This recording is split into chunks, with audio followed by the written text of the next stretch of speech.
يلا.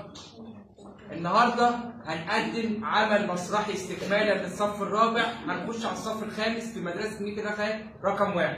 استكمالا لها هنتكلم عن محاور هامه في فهمنا للدراسات الاجتماعيه، والطلاب عاملين انشطه صفيه عاملينها ايه؟ نيجي نتكلم عن محاور هامه في فهمنا للدراسات الاجتماعيه، والمحور الاول وهو الموارد الطبيعيه، واتفضل. المواد الطبيعية هي المواد التي من حق الله ثم تدخل الإنسان مثل المياه والتربة الخصبة والنبات الطبيعي والثروات المعدنية. تمام، يبقى أول محور فهمناه اللي هو الموارد الطبيعية. نتكلم على محور آخر وهما محور تاريخ هام والآثار الرومانية في مصر. اتفضل. الآثار الرومانية حصن بابليون، عمود السواري، المسرح الروماني، معبد رأس السوداء، ومن فنون الآثار الروماني الملك هادريان. تعالى ورينا كده عمل بردك نماذج صفية اهي وتاج الملك ادريان. برافو عليك. نيجي بقى ننتقل الى محور اخر وهو البطالين. اتفضل يعرفنا بنفسك.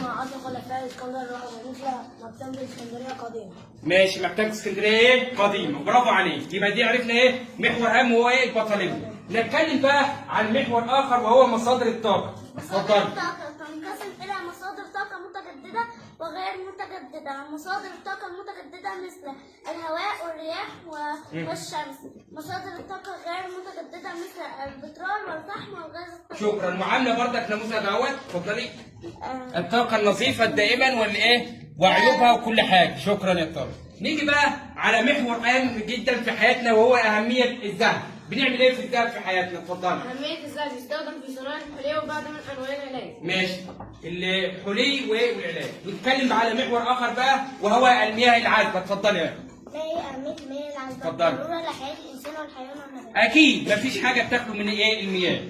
محور آخر بقى وهو الموارد البشرية. اتفضلي. هي الموارد التي من حل الإنسان لإشباع حاجته ومن مأكله. تمام، يبقى الموارد البشرية. محور آخر وهو أهمية الفوسفات في مصر. أهمية الفوسفات يستخدم في المبيدات الحشرية والأسمدة الكيماوية. تمام، الأسمدة الكيماوية. نيجي بقى على آخر محورين معانا وهو أهمية الحديد في مصر. أهمية الحديد في مصر؟ اتفضل. أهمية الحديد أساس الصناعات الحديثة. أي حاجة سنة 5 لازم تتكلم في الحديد، أساس الصناعة في مصر. نيجي بقى على محور آخر وهو آثار البطالين في مصر. اتفضل. ووادي السبوع، معبد الفيلة، معبد دندرة، ومنار اسكندرية، ومعبد دير المنديلة، ومعبد إدفو. شكرا. دي يا أولاد الخلاصة بقى اللي أنا عايز أقولها لكم، اللي عمل مسرحي بخاص بصف الخامس مدرسة ميت الرخاء 1، وعملوا لنا أنشطة صفية جمعها في ملصقات كده. يبقى الخلاصة محاور هامة في فهم الدراسات الاجتماعية بحيث كل عنصر لعب أو دور خاص به.